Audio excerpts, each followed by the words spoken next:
Alan here, 5 minutes of recovery. Today I want to talk to you about step three. And I want to start with something that somebody told me a long time ago that completely changed the way I understood this step. They said, all step three asks of you is to make a decision. That's it.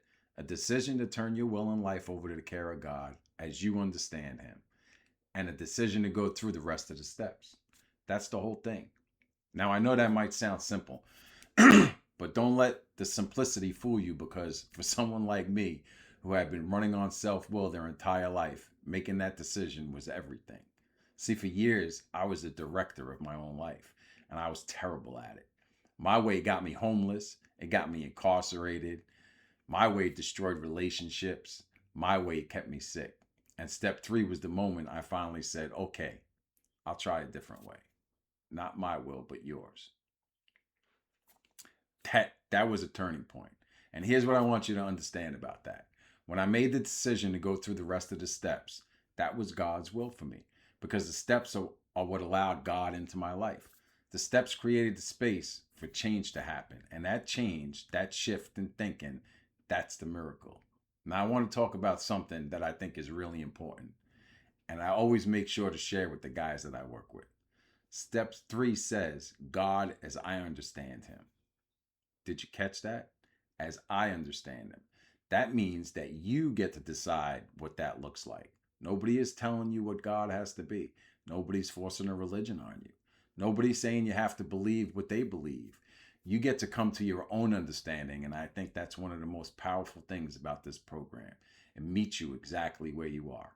Whatever you believe, or whatever you're willing to start believing, that's enough to start. Now, here's where it gets really exciting for me. When I work with someone on step three, I always take them to the back of the book, because there's something in there about spiritual experiences that I think people need to hear before they go any further. A lot of people think a spiritual awakening has to be this big dramatic moment, a flash of light, a voice from heaven, some kind of overwhelming feeling that hits you all at once. And maybe for some people it is. But for most of us, and for me, it's something completely different. The book calls it a spiritual experience of the educational variety. And here's what that means. Over time, you start doing the things people suggest.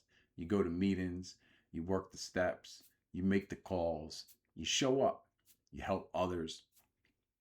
And slowly, without you even fully realizing it, the way you think starts to change. The way you see yourself starts to change. The way you see the world starts to change. And one day you look up and you realize, I'm not who I used to be. I don't think like I used to think. I don't react like I used to react. The things that used to consume me, they don't have power over me anymore. That is a spiritual awakening, not a moment, a transformation.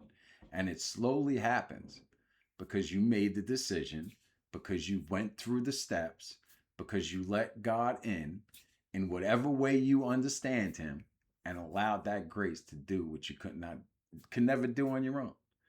I look at my life today and I'm in awe, not because everything is perfect, but because the way that I think is completely different from the man I used to be. And I didn't do that. I couldn't have done that. That's only the grace of God working in my life through the steps, through the people, through the decision I made to stop running and start trusting.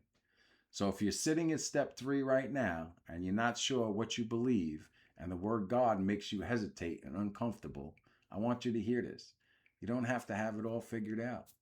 You just have to be willing to make the decision, willing to go through the process, and willing to let something greater than yourself start doing for you what you've never been able to do for yourself. Because on the other side of that decision is a life you can't imagine. I know. I'm living it. And remember, always remember, if a guy like me could get and stay sober a day at a time, there's no reason why anybody that's watching these videos can't do exactly the same thing. Thanks, guys. Have a great day.